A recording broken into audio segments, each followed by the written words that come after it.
하나님 말씀 보겠습니다. 오늘 우리에게 주신 하늘의 말씀 로마서 1장 16절로 17절까지의 말씀입니다. 로마서 1장 16절로 17절 말씀입니다. 한 목소리로 합독하시겠습니다. 내가 복음을 부끄러워하지 아니하노니 이 복음은 모든 믿는 자에게 구원을 주시는 하나님의 능력이 됨이라. 먼저는 유대인에게요 그리고 헬라인에게로다. 복음에는 하나님의 의가 나타나서 믿음으로 믿음에 이르게 하나니 기록된 바 오직 의인은 믿음으로 말미암아 살리라 함과 같으니라. 아멘. 오늘 주신 하나님의 말씀입니다. 자, 여러분 반갑습니다. 어느덧 10월의 마지막 주일이 되었습니다. 오늘도 귀한 주일을 맞아 예배의 자리에 나오신 모든 여러분들 주의 이름으로 축복하며 환영합니다. 우리 다시 한번 옆에 계신 분과 인사할까요? 잘 오셨습니다. 반갑습니다. 올 가을 믿음의 풍성한 결실 맺으시고 하루하루 주님의 은혜 가운데 거하시기 바랍니다. 오늘은 교회력상으로 종교개혁 주일입니다. 우리 교단에서는 매년 10월 마지막 주일을 종교개혁 기념주일로 지키고 있습니다. 올해가 그 508주년 되는 해입니다. 잘 아시는 것처럼 우리 교회는 장로교회입니다. 한국 기독교 장로회라는 교단에 속해 있습니다. 그리고 우리 교회와 같은 장로교회를 소위 개혁교회, Reformed Church라고 부릅니다. 이 개혁교회에 대해서 흔히 이런 말이 있습니다. Reformed Church is reforming church. 그러니까 개혁교회는 갱신하는 교회이다. 날마다 갱신하는 교회여야 한다라는 말입니다. 이렇게 우리는 이 땅의 교회들은 그리고 우리 믿는 자들은 계속해서 변화하고 개혁해야 된다는 뜻입니다. 오늘 종교개혁주일을 맞아 우리의 믿음과 결단을 새롭게 하는 귀한 시간이 될 수 있기를 간절히 소망합니다. 역사가들은 종교개혁의 시작을 1517년 10월 31일을 그 기점으로 하고 있습니다. 마틴 루터는 당시 부패한 교회에 대항하는 95개조의 반박문을 비텐베르크 성당의 벽에 게재합니다. 그리고 이 사건을 계기로 해서 본격적으로 종교개혁 운동이 시작되었습니다. 당시의 카톨릭 교회는 너무나 부패해 있었습니다. 하루하루 황제의 권력은 점점 약화되었고 반면 교황이 막강하고 절대적인 권력을 휘두르게 되었습니다. 예나 지금이나 마찬가지입니다. 권력이라는 것은요, 돈과 뗄래야 뗄 수 없는 관계에 있습니다. 즉 권력이 있는 곳에는 항상 돈이 따라오게 되어 있어요. 힘을 가진 사람은 늘 돈을 가지려고 하고 그래서 많은 경우에 권력이 곧 금력이 됩니다. 그리고 금력을 가지게 되면 대부분 그 사회는 어김없이 부패하고 타락하기 마련입니다. 중세시대 이 당시도 예외가 아니었습니다. 교황은 엄청난 권력을 갖게 되었고요. 그의 이 권력은 여지없이 금력으로 연결되었습니다. 종교적인 양심을 지켜야 될 사제들은 어느새 이 돈과 권력의 맛에 취하게 되었어요. 그래서 어떻게 하면 이 신도들의 눈을 가리고 자기의 권력을 유지하고 내 주머니를 채울 수 있을 것인가, 이런 것에 탐닉하고 궁리하게 되었습니다. 그 끝에 그들은 성경에도 없는 각종 교리들과 각종 관행들을 끊임없이 만들어내게 됩니다. 그 대표적인 것이 바로 여러분이 잘 알고 있는 소위 면죄부였습니다. 면죄부, 말 그대로 죄를 면하게 해주는 증서라는 것이죠. 이 면죄부야말로 당시의 교회들이 얼마나 타락했는지를 여실히 보여주는 하나의 현상이었습니다. 자, 그런데 왜 이런 현상이 나타나게 되었느냐? 그 배경을 잠깐 살펴보면 당시에 한 교황이 있었습니다. 레오 10세라는 교황인데 그가 아주 어마어마한 프로젝트를 준비하고 있었습니다. 그게 뭐냐면 성 베드로 성당을 보수하는 사업이었어요. 그런데 그 공사의 규모가 워낙 크다 보니까 재정 문제에 부딪히게 되었습니다. 결국 또 돈 문제입니다. 자기들의 재정만으로는 도저히 충당이 안 되었어요. 그래서 그들에게 돈이 필요했습니다. 어떻게 이 돈을 충당할 것인가 고민하다가 결국 생각해낸 것이 면죄부였습니다. 이 면죄부라는 것을 만들어서 사람들에게 팔면 되겠다 생각을 하고 실제 판매한 것이죠. 그런데 여러분, 그 면죄부를 가만히 보시면 정말 기가 막힙니다. 이런 거예요. 그 증서를 구입하는 액수만큼 죄를 용서받을 수 있다라고 가르친 겁니다. 이 말은 곧 돈을 많이 낼수록 그만큼, 금액만큼 내 죄가 많이 사해진다라는 뜻이죠. 정말 기가 막히지 않습니까? 특히 이 캠페인을 주도했던 요한 테젤이라는 신부는 대놓고 이런 설교를 하기도 했습니다. 헌금함에 동전이 떨어지는 그 순간 그 영혼은 천국을 향해 한 걸음씩 나아가게 될 것이다. 이렇게 마치 구원을 거래하듯이 사고 팔게 되었습니다. 그런데 당시에 수많은 사람들이 그 말을 믿었던 거예요. 그리고 실제로 돈을 주고서 면죄부를 샀다는 겁니다. 그렇게 내 죄가 사함받을 수 있다고 믿은 거예요. 그런데 루터가 21세가 되던 어느 날 자신의 인생의 진로를 바꾸는 경험을 하게 됩니다. 비바람이 심하게 불던 날 천둥 번개가 막 내리치고 벼락이 떨어졌는데 그 벼락이 바로 루터 바로 옆에 떨어진 거예요. 그는 순간 엄청난 두려움에 사로잡힙니다. 그리고 이것을 자기를 향한 하나님의 경고의 음성으로 듣게 됩니다. 그리고 그는 하나님의 부르심에 순종하기로 결단합니다. 그렇게 그는 수도원에 들어갔고 수도사로서도 큰 명성을 얻게 되지요. 마침내 그는 위텐베르크 대학의 신학 교수가 되었습니다. 그는 성경을 연구하며 깨닫게 되었습니다. 당시 교회에서 가르쳤던 그 교리들 중에 상당 부분이 성경에 전혀 근거하고 있지 않구나라는 것을 깨닫게 된 거예요. 특히 그는 면죄부에 대해서, 이 면죄부를 팔기 위해서 그동안 자기들 마음대로 신도들의 눈을 가리기 위해 교리를 조작했구나, 이것을 확인하게 되었습니다. 그는 견딜 수가 없었습니다. 그래서 그는 며칠 밤을 새우면서 이 면죄부의 교리가 어디가 문제가 있는지, 뭐가 잘못되는지를 조목조목 정리를 하죠. 그 과정 속에 그는 중요한 깨달음에 이릅니다. 그것은 바로 진리는 돈으로 사는 것이 아니라 오직 하나님의 말씀 안에 있다. 이것을 깨닫게 된 거예요. 루터와 당시의 종교개혁자들이 제기한 문제들, 그들이 주장한 원리들을 간단히 요약하면 이렇게 정리할 수 있습니다. 자, 화면을 보시고 우리 함께 큰 소리로 읽겠습니다. 오직 성경, 오직 믿음, 오직 은혜. 오늘 설교의 제목이기도 합니다. 루터뿐만이 아니라 스위스의 치빙글리, 켈빈 역시 그동안의 잘못된 교리와 전통들을 다 내려놓고 오직 복음의 핵심이 되는 이 원리들을 붙들어야 한다라고 주장하게 되었습니다. 즉, 이 세 가지가 종교개혁의 중요한 핵심 가치라 할 수 있습니다. 오늘 종교개혁주의를 맞아 이 세 가지의 핵심 원리에 대해 살펴보겠습니다.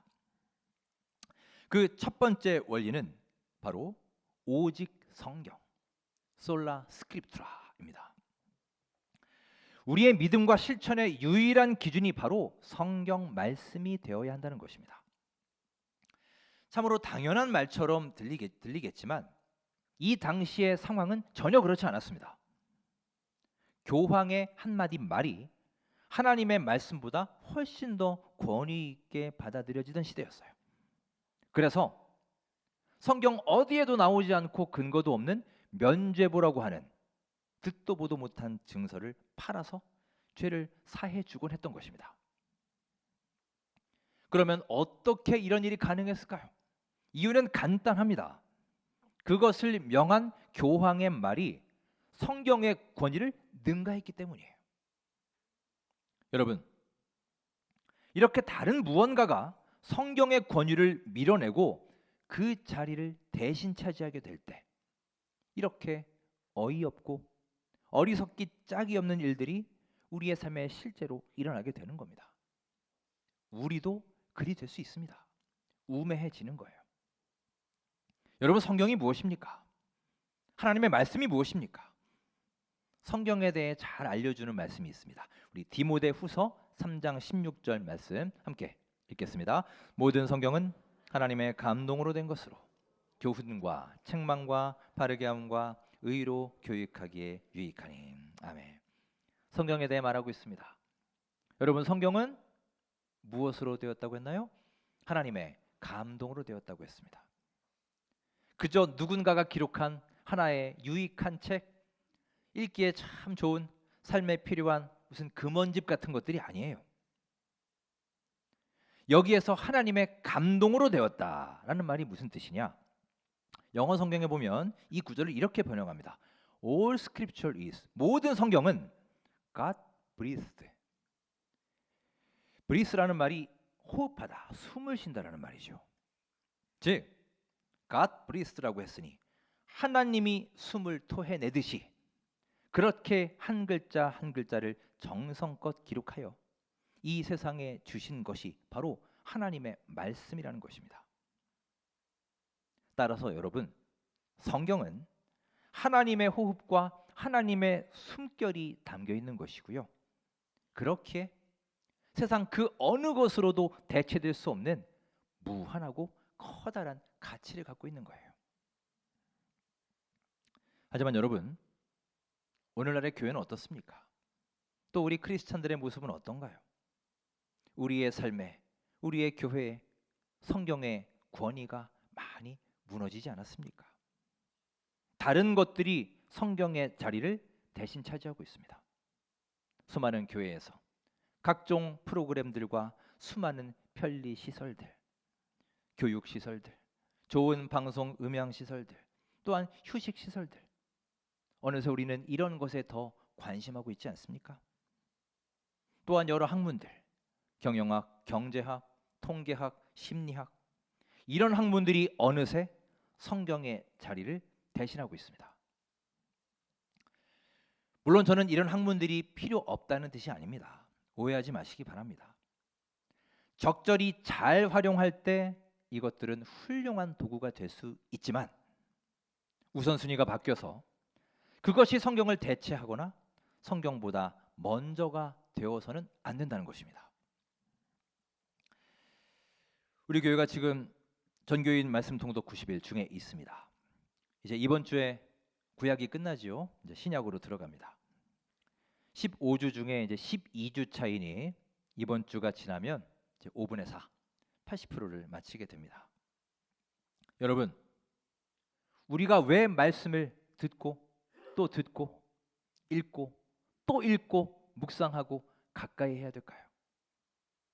여러분 기억하십시오. 하나님의 말씀은 어느 것으로도 대체 불가한 존재입니다.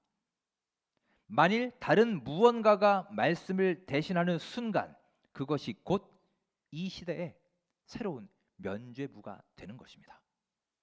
우리도 그런 위험에 늘 노출되어 있습니다. 사랑하는 여러분, 오직 성경, 오직 말씀에 최고의 가치를 두시고 하나님의 거룩한 말씀을 여러분의 삶에 길잡이요 등불로 삼고 살아가는 지혜로운 우리 모두의 삶이 되시기를 주의 이름으로 축원합니다. 종교개혁의 두 번째 원리는 오직 믿음, 솔라 피데입니다. 당시 중세 교회는 우리가 믿음으로만 구원받는 게 아니라 다른 것들이 추가로 필요하다고 생각했어요. 즉 여러 가지 선행이나 고행을 통해서 우리의 구원이 비로소 완성될 수 있다. 믿음만으로 충분하지 않다라고 주장했습니다. 반면에 루터는 강조합니다. 아니다. 구원은 오직 믿음으로 가능한 것이다. 예전에 제가 한번 그 로마의 성계단에 대해서 말씀드린 적이 있습니다. 로마에 가면 일명 스칼라 산타라고 하는 유명한 계단이 있습니다. 그림을 보실까요? 거룩한 성자를 써서 저 계단을 성계단, 거룩한 계단이라고 합니다. 저 계단은 대리석으로 만들어졌는데 총 28개의 계단입니다. 이 계단에 얽힌 전설이 하나 있습니다. 이 계단은 예수님이 빌라도에게 재판을 받으실 때 걸으셨던 그 계단이다라는 거예요. 이것은 성경적 근거는 없습니다. 그냥 그렇게 내려오는 하나의 설이에요. 그런데 당시의 사람들은 이 계단을 영적인 능력이 담겨 있는 아주 특별하고 영험한 존재로 믿었습니다. 왜냐? 예수님이 밟았던 계단이니까. 그러니 그 계단에는 분명히 예수님의 어떤 능력이 배어 있을 것이다 라고 확신했던 것이죠. 이렇게 그들에게는 일종의 어떤 미신 같은 것이 생기게 되었습니다. 그런데 여러분, 중요한 것은 이것이 그냥 단지 미신으로 끝난 것이 아니라 나중에는 하나의 교리로까지 발전하게 되었다는 거예요. 그래서 어떻게 되느냐? 이 계단을 28개의 계단을 무릎을 꿇고 걸어 올라가면서 회개를 하면 몇 년 동안 지은 나의 죄가 다 사라진다. 이런 교리가 실제로 생겨나게 되었습니다. 그런데 이런 전통이 지금도 남아 있다고 해요. 저 사진을 자세히 보시면 사람들이 서 있는 것 같지만 지금 서 있는 게 아니라 다 무릎을 꿇고 앉아 있는 겁니다. 그래서 이곳을 순례하는 사람들은 이렇게 무릎으로 계단을 올라가는 거예요. 그러면 내 죄가 사해진다고 믿는 것이죠. 루터 역시도 이 계단을 수없이 무릎 꿇고 올라갔습니다. 그도 그리 생각했습니다. 그런데 어느 날 여느 때와 같이 그 계단을 오르고 있는데 하늘에서 강력한 음성이 그에게 들려왔습니다. 마치 자기의 머리를 쾅 때리는 것 같은 강력한 음성이었어요. 그 들리는 음성이 무엇이었느냐? 바로 오늘 본문 로마서 1장이었습니다. 자, 로마서 1장 17절 말씀을 함께 읽으며 내용을 살펴보겠습니다. 복음에는 하나님의 의가 나타나서 믿음으로 믿음에 이르게 하라니 기록된 바 오직 의인은 믿음으로 말미암아 살리라 함과 같으니라. 아멘. 아까 우리 여는 찬양을 함께 했었지요. 오직 믿음으로라는 찬양을 함께 했습니다. 오직 믿음으로 내가 살리라. 오직 의인은 믿음으로 말미암아 살리라. 바로 이 로마서 1장 말씀이에요. 루터는 그 음성을 듣는 순간 자리에서 벌떡 일어납니다. 그리고 이제 그 계단을 무릎을 꿇지 않고 걸어 내려옵니다. 그렇게 계단을 내려오는 루터의 마음속에 모든 죄인은 나의 행위로, 이렇게 무릎을 꿇는 따위의 행위로 구원받는 것이 아니라 오직 예수 그리스도의 십자가 은혜로서 거듭나게 된다. 이 사실을 굳게 믿게 되었습니다. 오직 하나님의 은혜로만 가능한 것이다. 이 믿음을 다시 한번 확신하게 된 것입니다. 여러분, 우리는 오직 믿음으로 구원받게 되는 것이다. 이 사실을 굳게 믿으시고 이 시간 여러분의 가슴에 깊이 새기는 이 종교개혁 주일 되시기를 간절히 소망합니다. 세 번째 원리는 바로 오직 은혜, 솔라 그라티아입니다. 우리는 오직 믿음으로 구원받는다라고 했는데 그렇다면 과연 그 믿음은 우리에게 어떻게 생기느냐라는 거예요. 바울은 이 믿음에 대해서 이렇게 말합니다. 자, 에베소서 2장 8절 9절에서 잘 설명하고 있습니다. 함께 읽겠습니다. 너희는 그 은혜에 의하여 믿음으로 말미암아 구원을 받았으니 이것은 너희에게서 난 것이 아니요 하나님의 선물이라 행위에서 난 것이 아니니 이는 누구든지 자랑하지 못하게 함이라. 아멘. 우리가 구원을 받는 믿음은 그냥 생기는 게 아니라 바로 하나님이 우리에게 주신 선물이다. 하나님의 은혜다라는 말씀이에요. 여러분, 은혜라는 것이 무엇입니까? 은혜는 그것을 받는 쪽에는 전혀 공로가 없다는 뜻이에요. 내가 열심히 일을 하고 수고하고 내가 어떤 공을 세워서 받을 만한 충분한 자격을 갖추고 받는 것을 우리는 은혜라 부르지 않습니다. 그런 건 대가라고 하죠. 수고에 대한 대가입니다. 하지만 내가 받을 만한 자격도 없는데, 아무 공로도 없는데, 그럼에도 오직 주는 사람의 호의와 뜻으로 인해 받게 되는 것이 바로 은혜예요. 여러분, 우리가 이렇게 예수 그리스도를 통해 받은 구원이라고 하는 것은 아무런 조건 없이 주시는, 내가 자격을 갖추어서 받는 것이 아니라 그저 하나님께서 주시는 하나님의 전적인 은혜라는 것을 기억하시기 바랍니다. 그래서 이 은혜를 하나님이 주시는 주님의 선물이라고 부르는 거예요. 존 뉴턴이라는 사람이 있습니다. 그는 6살 때 어머니를 여의고 아버지를 따라 배를 타면서 선원 생활을 하게 됩니다. 그는 무신론자였습니다. 방탕한 생활을 하던 사람이었습니다. 매일매일 술에 쩔어 살았고 폭언을 일삼고 하나님을 조롱했습니다. 그는 당시에 노예를 사고 팔던 노예 무역선의 선장이 되었고요. 아프리카에서 사람들을 사서 유럽에 팔아넘기는 일을 하고 있었습니다. 어느 날 밤 그는 대서양 그 큰 바다 한가운데서 폭풍을 만나게 됩니다. 배는 파손되었고 물이 막 쏟아져 들이치기 시작합니다. 선원들은 오늘 내가 죽는구나. 모두 다 그 큰 바다 위에서 죽음을 직감하는 순간입니다. 그때 뉴턴은 절망 속에서 하나님께 처음으로 기도합니다. 하나님, 저를 불쌍히 여겨주십시오. 저 같은 죄인에게도 제발 자비를 베푸시고 이 생명을 보호하여 주옵소서. 뉴턴의 간절한 기도 후에 그 폭풍은 거짓말처럼 잦아들었고 그들은 기적적으로 살아남았습니다. 뉴턴은 그날의 그 사건을 하나님이 개입하여 지켜주셨고 하나님이 베푸신 은혜다라는 것을 확신하게 되었고요. 그 사건이 그의 인생의 전환점이 되었습니다. 그로부터 그의 삶은 변화되기 시작했고 이제 그토록 열심히 하던 노예를 사고 팔던 노예 무역을 그만두게 되었습니다.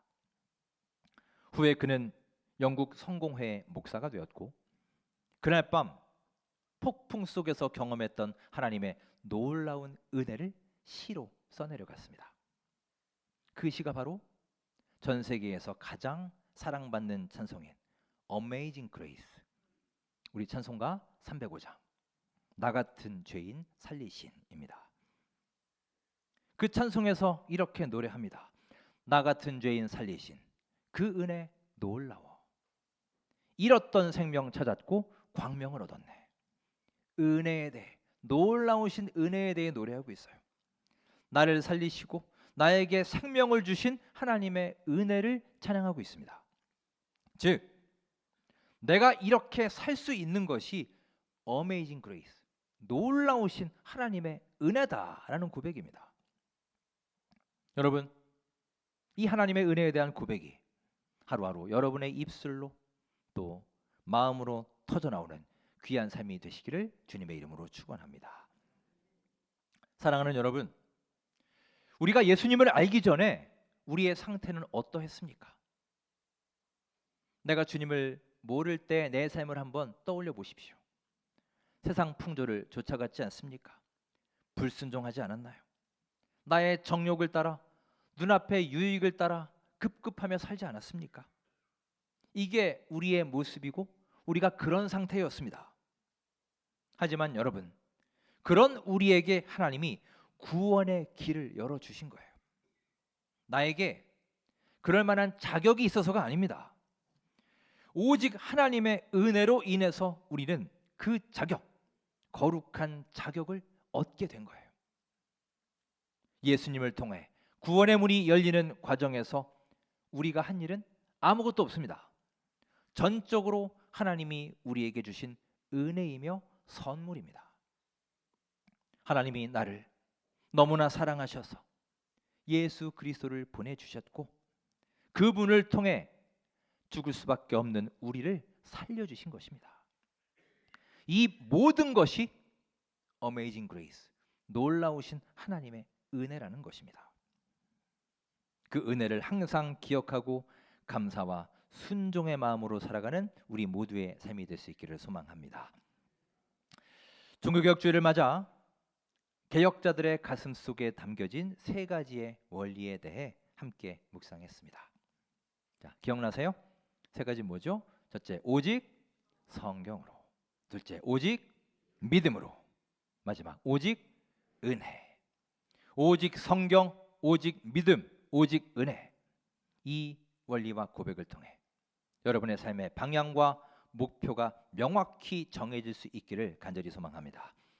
특별히 참 혼탁한 세상입니다.